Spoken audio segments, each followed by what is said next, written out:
안녕하세요, 풋볼 포레스트입니다. 바이에른 뮌헨의 김민재 선수가 최근 부상 문제로 인해 거의 3개월가량 전력에서 이탈하면서 팀 내 주전 경쟁에서 밀려버렸고, 김민재 선수는 프리시즌 내내 후보 자원들과 경기를 하면서 철저하게 3순위 센터백으로서 시즌을 시작했었는데, 김민재 선수는 오늘 새벽에 있었던 경기에서 정말 오랜만에 바이에른 뮌헨 소속으로 선발 출전을 했고 뛰어난 활약을 펼치면서 팀 승리에 기여했습니다. 김민재 선수는 4월 26일 FSP 마인츠와의 분데스리가 경기를 소화한 뒤에는 아예 경기 출전조차 하지 못하면서 현재까지 3개월 이상 공백기가 이어지고 있는데, 그로 인해 김민재 선수는 2025 피파 클럽 월드컵이라는 자신의 커리어에 있어 또 다른 좋은 도전이 될 수 있는 대회를 허무하게 놓쳐버리고 말았습니다. 하지만 김민재 선수는 7월 초부터는 그래도 팀 훈련에 합류를 하면서 부상에서는 복귀를 한 상황이었는데, 김민재 선수는 바이에른 뮌헨의 프리시즌, 토트넘전, 올림픽 리옹전, 그라스호퍼 클럽 추리전 등 모든 경기를 주전조가 아닌 백업 및 유스 선수들과 함께 출전을 하면서 사실상 3순위 센터백으로서 팀 내 입지가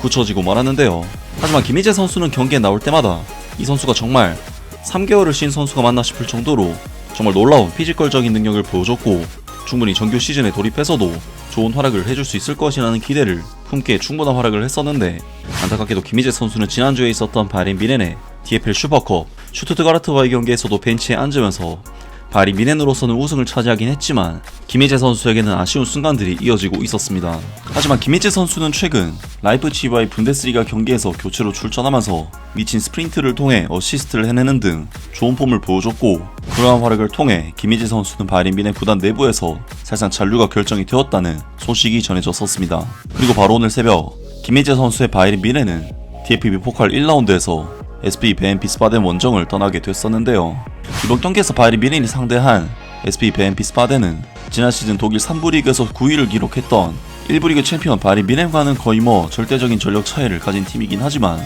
SP 베엔피스바덴은 헤센 포칼이라는 하부 컵 대회를 우승하는가 하면 리그 20골을 장렬시킨 3부 리그 득점왕 파티흐 카야라는 강력한 스트라이커를 보유한 팀인 만큼 바이에른 뮌헨 입장에서는 마냥 쉽게 볼만한 상대팀은 아니라고 할 수가 있었습니다. 때문에 바이에른 뮌헨의 팽상 콤파니 감독은 이번 경기에서 해리 케인, 요나단 타, 요슈아 키미히, 마이클 올리세, 루이스 디아즈 같은 주전급 선수들을 상당수 기용하면서 로테이션을 최소화했고, 지난 주말 분데스리가 경기에서 짧은 출전 시간만을 가졌던 김민재 선수는 선발로 경기에 나서게 되었는데요. 이번 경기에서 바이에른 뮌헨은 베엔피스바덴을 상대로 역시나 워낙 압도적인 전력 차이를 가지고 있는 매치업이다 보니 기본적인 볼 소유권과 주도권은 바이에른 뮌헨이 가져가는 경기를 했는데, 바이에른 뮌헨은 전반전 슈팅 숫자가 9대4, 유스팅 숫자가 6대0, 볼 점유율 수치 면에서도 80대20이라는 수치가 나올 정도로 완전히 압도를 했고, 경기 모멘텀 데이터만 살펴봐도 이번 경기는 바이에른 뮌헨이 경기 내내 베엔피스바덴에게 거의 흐름을 내주지 않는 원사이드한 경기를 펼쳤습니다.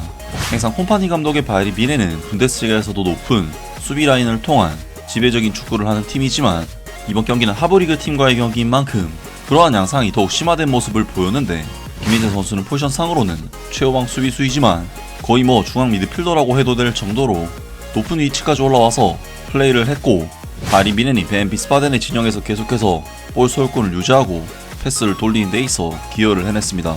때문에 이번 경기는 김민재 선수가 최후방 수비수임에도 불구하고 볼터치 기회가 굉장히 많았던 경기였는데, 전반전 선수 스탯 순위만 살펴봐도 김민재 선수는 바이에른 뮌헨 팀 내에서 볼터치 횟수와 패스 횟수가 4위에 해당할 정도로 상당히 많았고, 심지어 이것이 그냥 근처에 있는 선수에게 무의미한 패스만 주고받은 것이 아닌 공격 지역으로의 패스를 무려 17개나 기록하면서 계속해서 전진 패스를 찔러 넣었다는 부분에서 정말 대단한 스탯이라고 할 수가 있었습니다.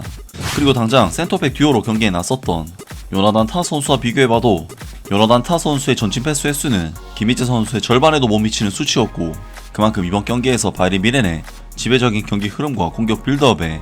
더 많은 관여와 활약을 해낸 선수는 요나단 타 선수보다는 김민재 선수라고 할 수가 있었는데요.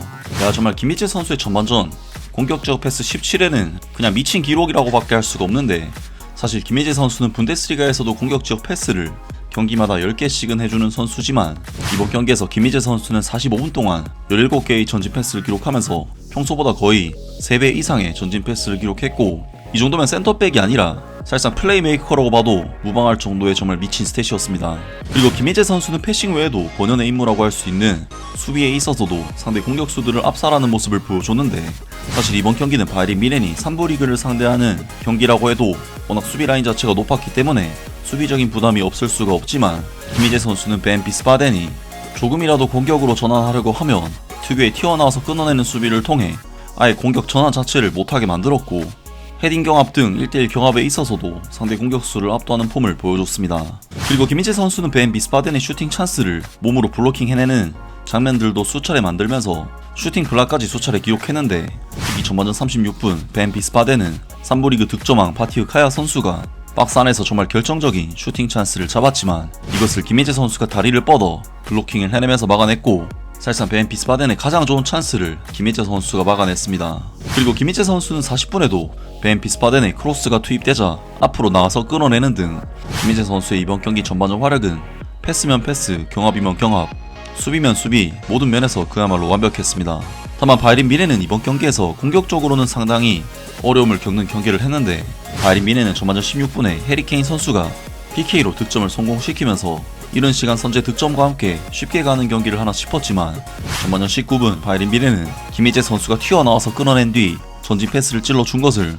루이스 디아즈 선수가 받았지만 골키퍼에게 슈팅이 막혔고, 26분에도 루이스 디아즈 선수가 골문 바로 앞에서 슈팅 찬스를 잡았지만 블로킹에 막히고 말았으며, 38분에도 해리케인 선수가 골키퍼와 단독으로 맞닥뜨린 상황에서 정면으로 슈팅을 하면서 바이린 미네는 벤 비스바덴과의 이번 경기 전반전을 1대0이라는 다소 아쉬운 스코어로 마무리하게 되었습니다. 그리고 바이린 미네는 후반전 6분 김민재 선수의 전진 패스로부터 시작된 마이클 올리세 선수의 찬스가 득점으로 연결이 되면서 김민재 선수는 기점을 기록, 바이린 미네는 2대0의 스코어를 만들면서 사실상 이번 경기 승리를 확정짓는 분위기로 갔는데, 바이린 미네는 64분 3부 리그 득점왕인 파티흐 카야 선수에게 결국 만회골을 내주면서 2대1로 따라잡히게 되는데요. 사실 이번 실점 장면은 요나단 타 선수가 카야 선수를 맨마킹하고 있었고, 카야 선수보다 포지션상 우위에 있었지만 추격전에게도 요나단 타 선수는 뒤에서 들어오는 카야 선수를 막지 못하면서 실점을 내줬고, 요나단 타 선수 특유의 뒷공간 약점이 드러나는 실점 장면이었습니다.